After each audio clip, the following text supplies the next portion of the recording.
Estamos aqui com o programa Vida e Consciência, cuja temática hoje, vida após a morte. Mais uma vez com o nosso colega, irmão Rossano Sobrinho, professor, escritor, orador espírita, com um trabalho na casa toda segunda-feira. Então, Rossano, queria que você explicasse em que nos tornaremos após a morte. Essa é a grande questão, né, Marcelo? O nosso abraço fraterno, primeiramente, aos companheiros que acompanham pela internet o nosso programa Vida e Consciência.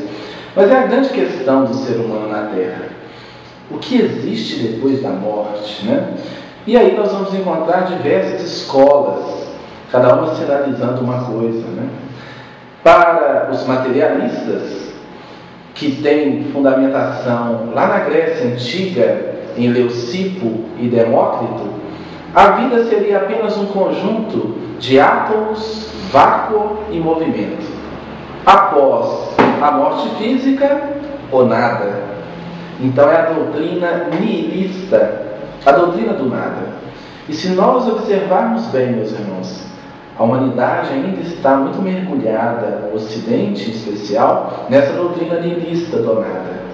Para as escolas religiosas, especialmente o cristianismo, as escolas cristãs, nós temos o conceito do céu, o conceito do inferno e do purgatório.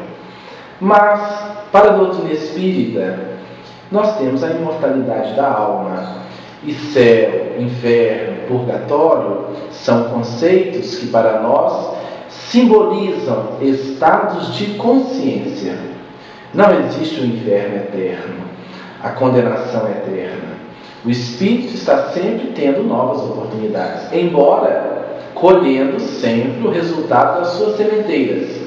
Então nós temos provas da imortalidade da alma.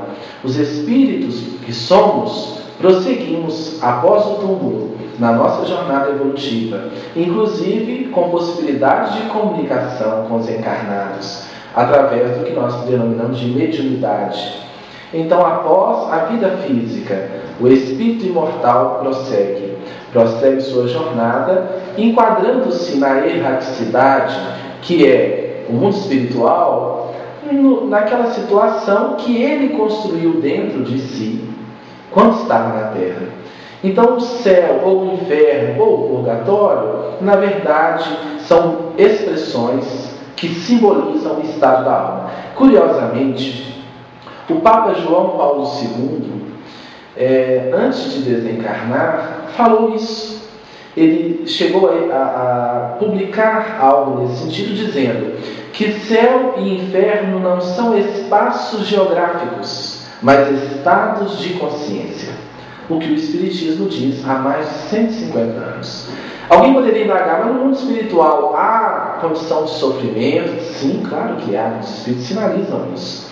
Mas sempre isso tudo regido pela lei de atração, de sintonia. Se eu alimento lixo, ódio, mágoa, rancor, todo esse lixo emocional na intimidade da alma, eu me vincularei à erraticidade a áreas, a regiões do mundo espiritual em sintonia com esses valores. Mas se eu alimento bem os valores eternos do bem, né, da honestidade, do amor ao próximo, da caridade, do progresso, do que é bom, do que é belo, desses valores da alma, eu me vincularei à erraticidade a esses valores também.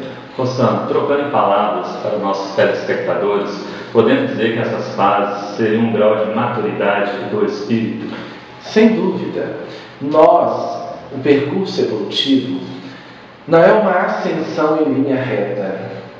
A gente sobe, vivencia uma experiência, desce um pouco. Imaginemos os pássaros planadores. Eles não sobem em linha reta. Para ascender, eles descem um pouquinho, tomam um embalo e ascendem. Assim é o ser humano. Nós estamos sempre revisando os passos. E se nós tivermos essa ideia negativa do perfeccionismo, tudo tem que sair exatamente daquele jeito perfeito, a gente não cresce, Marcelo. Thomas Edison, depois de não sei quantas experiências, o seu auxiliar disse: olha, Edison, Para com isso, essa lâmpada não vai acender nunca. Olha quantas experiências fracassadas, perdidas. E Edson olhou e disse: não são perdidas. Eu apenas estou descobrindo mais uma forma que não dá certo, até chegar naquela que vai dar certo. Assim é a vivência humana.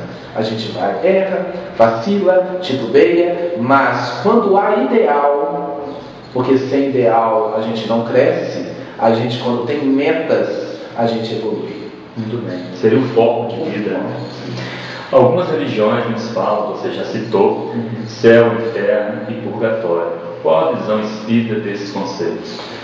Os espíritos dizem que há regiões mesmo de muito sofrimento no mundo espiritual. André Luiz deu nome, por exemplo, a uma região densa da erraticidade de umbral. Verifiquemos, meus irmãos, que umbral é aquela passagem da porta entre um ambiente interno e outro ambiente. Aquela passagem é definida como umbral. Então, umbral é uma vibração de uma dimensão espiritual entre o plano físico, terra, e planos mais sutis da vida. Então, no umbral, há também várias vibrações, há regiões muito densas, definidas como o abismo, as trevas, umbral inferior. E certamente poderíamos dizer que são áreas, zonas infernais ou purgatoriais, né? Mas nunca com o sentido de condenação eterna, sempre no sentido de uma experiência, até que o espírito se reabilite, se reharmonize, seja conduzido a um hospital para ser tratado, a uma colônia de tratamento, ou mesmo reencarne na Terra para prosseguir a sua evolução.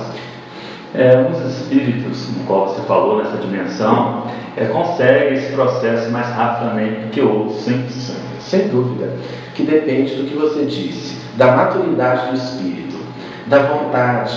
O departamento da vontade é muito importante. Enquanto a matéria sobrepõe o espírito, ele será sempre escravo dessas regiões inferiores. Quando o espírito desperta e começa a dominar a matéria a serviço da sua própria evolução, ele vai tendo condição cada vez maior de evoluir, de poder até participar de comunidades mais evoluídas, mais esclarecidas. Fala-se também em juízo final. O que seria esse juízo segundo a doutrina espírita? É interessante a pergunta, né? Porque nós estamos aí às portas do tão falado 2012.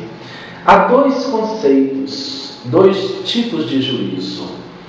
O juízo, uma avaliação da coletividade humana, que seria o juízo final bíblico, a separação do joio do trigo, que nós estamos vivendo nesse momento planetário. Alguns espíritos poderão ficar na Terra, aqueles que tiverem desenvolvido alguns valores ético-morais. Outros não mais. Os espíritos informam que outros espíritos serão deportados, serão exilados em outros mundos, em outras escolas planetárias. Então esse é o juízo, uma avaliação pela qual o planeta está passando. Mas não o fim do mundo, o fim de um mundo, o fim de uma etapa, de um ciclo. E há também o juízo individual. Após a desencarnação, todos nós passamos por uma avaliação para depois retornarmos. Então, há o juízo individual após cada vida na Terra, e há um juízo que cada globo, cada humanidade, já que os mundos são habitados, passa quando está deixando um estágio evolutivo para adentrar novo estágio. Então, para finalizar, não seria o fim do mundo, o fim de um mundo. De um mundo, né? De uma era. De provas e de expiações, e o início do mundo de regeneração.